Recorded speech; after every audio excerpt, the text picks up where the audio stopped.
Jess signed a deal, thinking he'd outsmarted fate. By noon, his gold was gone, and Mary Lou hid the truth behind a smile sharp as a blade. What's this couple hiding, and how far will their game go to save the ranch from greedy Hank Mercer? Hey, listener, how's it hanging and where you tuning in from? Jess Hartley leaned over a table cluttered with papers, signing his name like he was sealing his own fate. Dry Creek Saloon reeked of whiskey, sweat, and cheap cigars, the hum of farmers and drovers buzzing like wasps in a hive.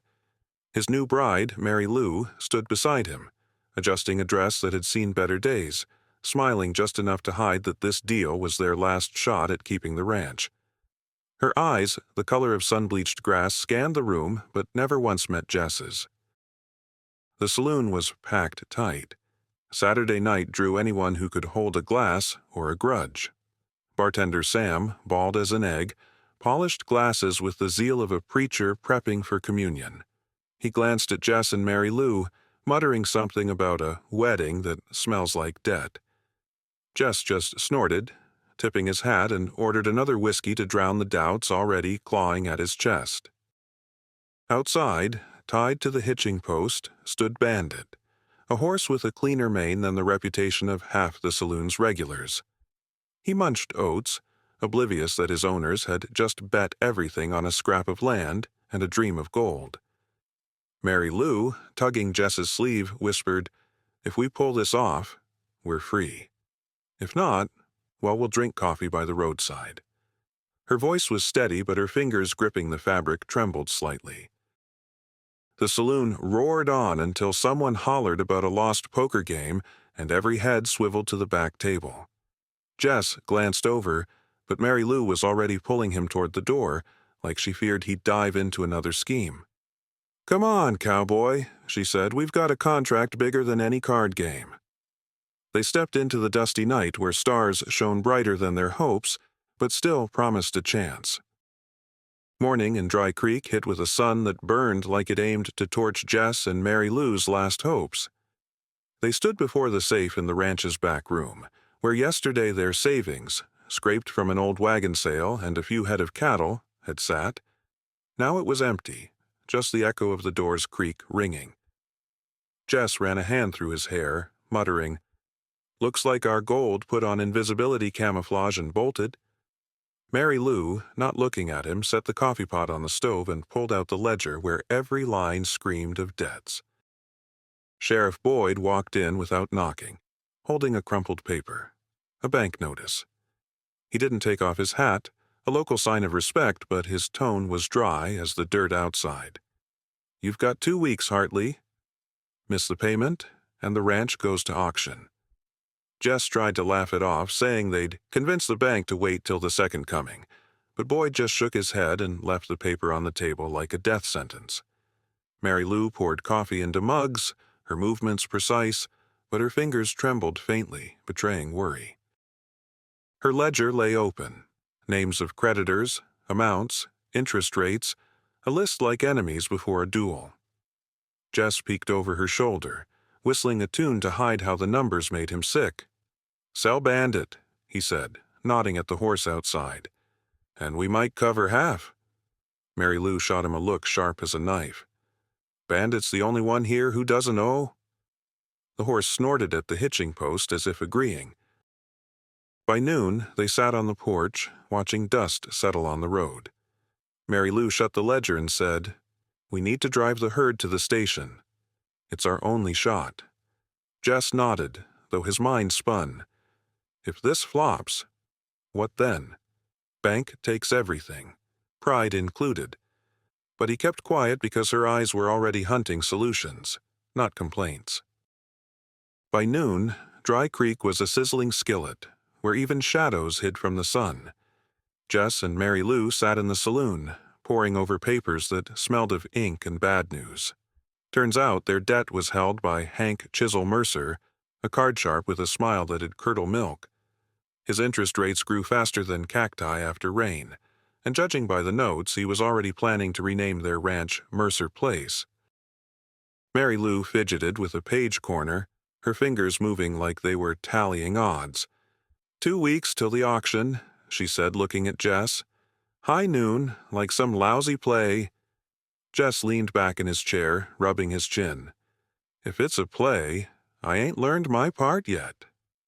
His voice carried a smirk, but his eyes showed he was counting coins, not rolls. Sam, the bartender, refilled their coffee without asking and said, "Drive the herd to the station or start packing." Mercer ain't the waiting type. He wiped the counter like he could scrub their troubles away, adding, "And steer clear of his cards. Hank plays like the devil's jealous." Jess snorted, but Mary Lou stared out the window, where dust swirled like their future, hazy and slipping away. At the next table, a farmer in a worn hat whispered to a drover, mentioning Mercer had bought up half the county's debts. Jess caught a snippet and gripped his mug till his knuckles whitened. "He thinks he's bought us," he muttered, "but I ain't ready to gift him my land." Mary Lou nodded, her face calm, but a spark, anger, or a plan flashed in her eyes. By evening they were back at the ranch where Bandit snorted at the hitching post like he judged them for dawdling. Mary Lou spread a map of the roads to the station across the table. "If we hustle," she said, "we can make it before the auction. But Mercer's not sleeping." Jess looked at her, noticing for the first time how her resolve kept them both afloat. Jess sat on the porch counting pennies in a tin can, as if his stare could make them multiply. The sun scorched Dry Creek, turning the yard into a dusty rug, while he mumbled about investments and strategic reserves. Mary Lou, standing by the stove, jotted debts in her ledger, lining up numbers like she was building a bridge over a chasm.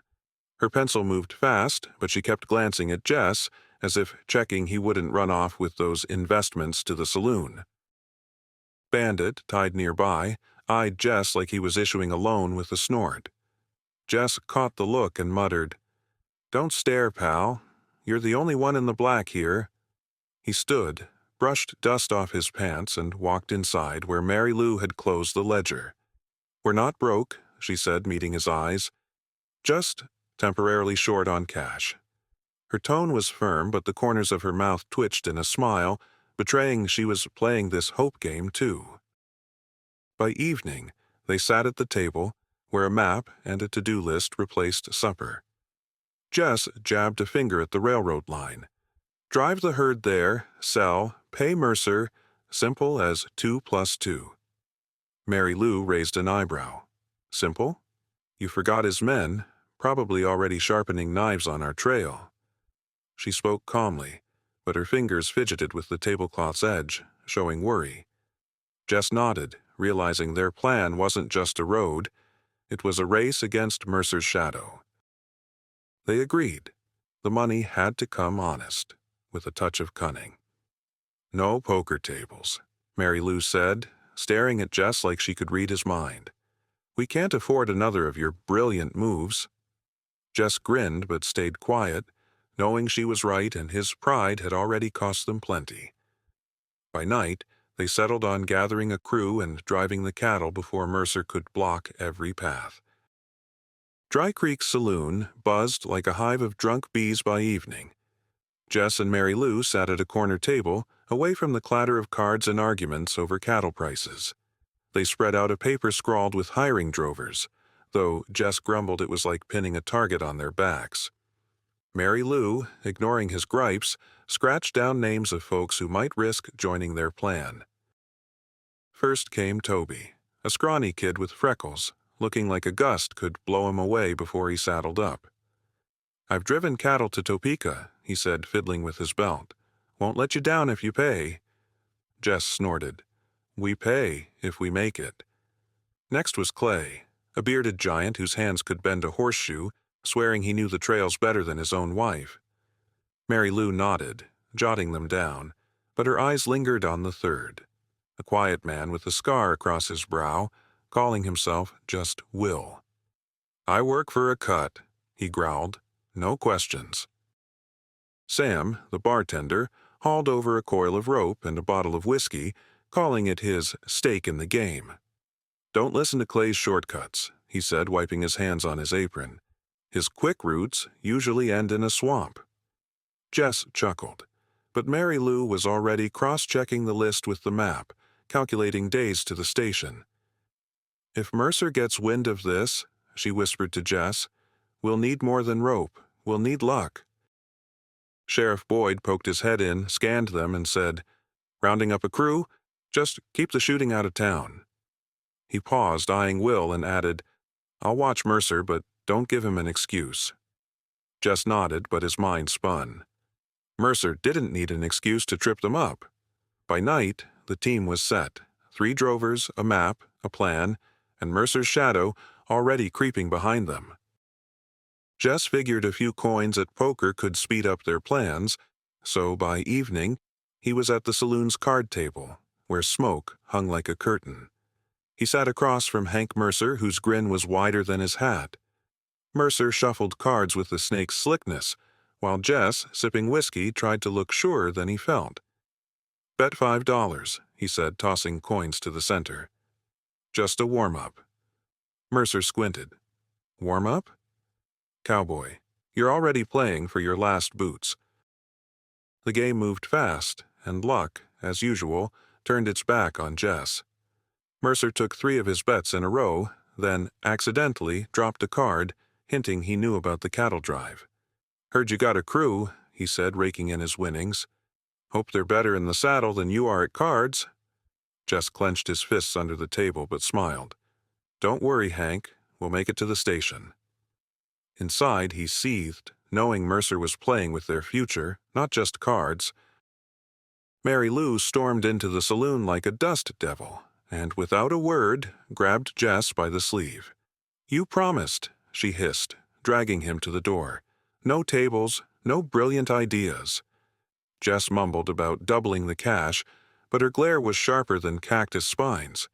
Outside, she stopped, hands on hips. "We're losing time, and you're losing our pride. No more games, just the road and work." Jess nodded, her words burning worse than the loss.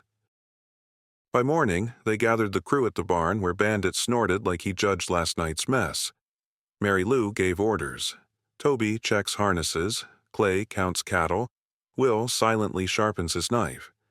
Jess watched her, realizing her clear head was all that kept their plan standing. "From now on," he said quietly, "I'm listening to you." She just nodded, but a flicker of trust in her eyes was new to him. The crew set out at dawn, when Dry Creek still slept under a gray sky. The herd lowed, kicking up dust clouds that settled on hats and clothes, a reminder this trail wouldn't forgive mistakes. Jess rode ahead on Bandit, checking the path, but his mind lingered on Mercer's talk of unexpected troubles. Mary Lou, on her mare, stayed close to Will, whose eyes scanned the horizon like he expected trouble. By noon, they reached a dry gully where water should have been. Instead, they found a cracked bed and, nearby, boot tracks and a cut irrigation ditch. Clay spat into the dust. "Mercer's men.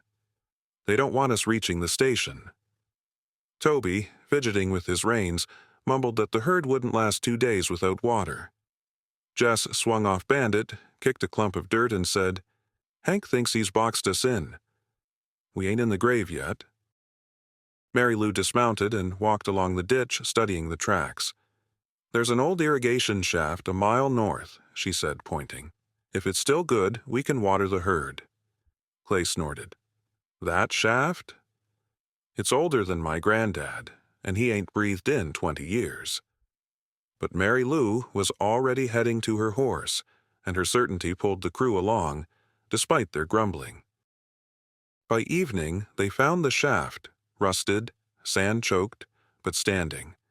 Will silently grabbed a shovel, while Toby and Clay hauled rocks. Jess watched Mary Lou check the old pump, realizing she knew this land better than he did. "If this works," he told her quietly, "I'm calling you boss." She just smiled, but her hands moved with such grit that he knew they were still in the fight. The rusty pump creaked like an old man woken mid-nap, but after a few pumps, water gushed out. Murky, but a godsend. The herd, lowing, crowded the makeshift trough, and the crew let out a collective breath, like they'd shrugged off a sack of stones.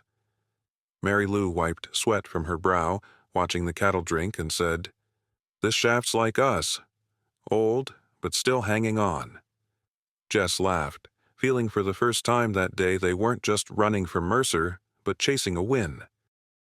Will, quiet as a grave, scouted the perimeter, hand near his holster. His scar looked darker by the campfire Clay had sparked nearby. Toby, squatting, cleaned his saddle, muttering, "Water's good, but Mercer ain't the type to quit." Jess nodded, knowing their luck was just a breather.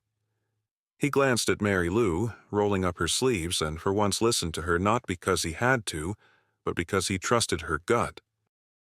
At night, with the herd settled and stars spilling over the gully, Jess and Mary Lou sat by the fire. She told him how her father dug the shaft 20 years back, chasing wealth but finding only mud.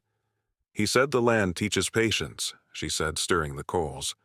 "Didn't get it then, but I do now." Jess stared into the flames, thinking his own ego had already cost them plenty. Suddenly, Will raised a hand, signaling silence. A branch snapped beyond the hill, and the horses by the camp snorted. Clay grabbed his rifle, but Mary Lou whispered, "Don't shoot till we see." Shadows moved in the dark, but the footsteps faded like someone tallied their success and called it a loss. Will returned to the fire, grumbling, "Someone's watching." We moved faster at dawn. Jess and Mary Lou exchanged a look, knowing Mercer was closing in. Dry Creek came alive by noon, the town square packed like a traveling circus had rolled in. The auction of the Hartley Ranch was the main show, and locals, from farmers to drunks, showed up to watch someone's misfortune turn into a deal. Hank Mercer stood by the bank's porch, his smile saying he already held the keys to their home. Jess, driving part of the herd to the station, kept glancing back to where Mary Lou stayed to stall the auctioneer. Mary Lou stood by the podium, adjusting her hat, asking procedural details that made the clerk blush and fumble through papers. "If the debt's paid by sundown, the auction's off, right?" she asked, her voice steady but hard as steel. The clerk mumbled about rules while the crowd grumbled, losing patience.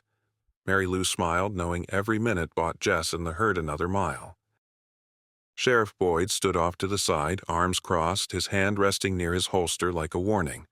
He caught Mercer's eye, who nodded like an old friend, but Boyd didn't nod back. "Keep the peace," he muttered to himself, "and don't let Mercer turn this into a circus." Whispers in the crowd said Hank had bought off half the town's debtors, and his men lurked in corners watching Mary Lou's every move. Meanwhile, Jess, Toby, Clay, and Will drove the cattle down a dusty trail to the station where a buyer waited. Sweat dripped down Jess's face, but he kept the pace, knowing Mary Lou was buying them time. "If she's right," he told Clay, "we'll make it by sundown." Clay snorted. "If not, Mercer'll be drinking whiskey on your porch." Will, as usual, stayed silent, but his eyes scanned the horizon where dust could mean wind or trouble. The station by the railroad smelled of coal and impatience, the buyer, a wiry man in a worn coat, counting cash like he was doing a favor. Jess stood nearby, wiping dust from his face, insisting the herd was solid, though the cows looked ready to strike. "Money by sundown, and the papers'll be clean," the buyer said, tapping his watch. Jess nodded, but inside he felt Mercer's grip tightening on their throats. Back in Dry Creek, Mary Lou kept the auctioneer on edge, quizzing him on the legality of liens with such confidence that the crowd started whispering. Suddenly, Hank Mercer stepped forward, his voice cutting through the hum. "Enough stalling, Mrs. Hartley. Your husband already lost that ranch at the poker table." The clerk, sweating, said the seal for the deal had gone missing, and Mary Lou knew it was Mercer's doing. She straightened, locking eyes with him. "That seal'll turn up, Hank, just like the truth about your dirty tricks." Sheriff Boyd, standing by the porch, stepped closer, his gaze heavier than lead. "Seal's missing, you say?" he told the clerk. "Maybe check your desk again." The clerk, stammering, rummaged and, to the crowd's surprise, pulled out a spare seal, mumbling it. Must have gotten buried." Mary Lou hid a smile, but her heart pounded. Every second pushed them closer to the endgame. Meanwhile, at the station, Jess handed the reins to Toby and rushed to the telegraph to confirm the sale. The telegraph operator, bribed by Mercer, stalled, shuffling papers. Jess slammed his fist on the counter. "Send the message or I'll start twisting wires myself." Will, behind him, silently rested a hand on his knife, and the operator suddenly remembered how the machine worked. By sundown, the money was promised, and Jess and the crew raced back, knowing Mary Lou was waiting with their last card to play. By sundown, Dry Creek went quiet, like the town exhaled when the auction folded. Jess burst into the bank with a stack of papers, sweaty but grinning triumphantly, and slapped them on the clerk's desk. "Debts paid, not a minute late." Mary Lou stood beside him, arms crossed, her face calm but her eyes shining like she'd won a duel without firing a shot. The crowd outside drifted off, grumbling that the show ended without drama, while Hank Mercer slunk away, his hat pulled low over his eyes. That evening, Jess and Mary Lou sat on the ranch porch watching dust settle on the road. Jess cleared his throat and said, "I married you thinking the gold in your land would save us." He paused, staring at the stars. "But I lost my pride trying to outplay Mercer." Mary Lou looked at him, her smile bitter but warm.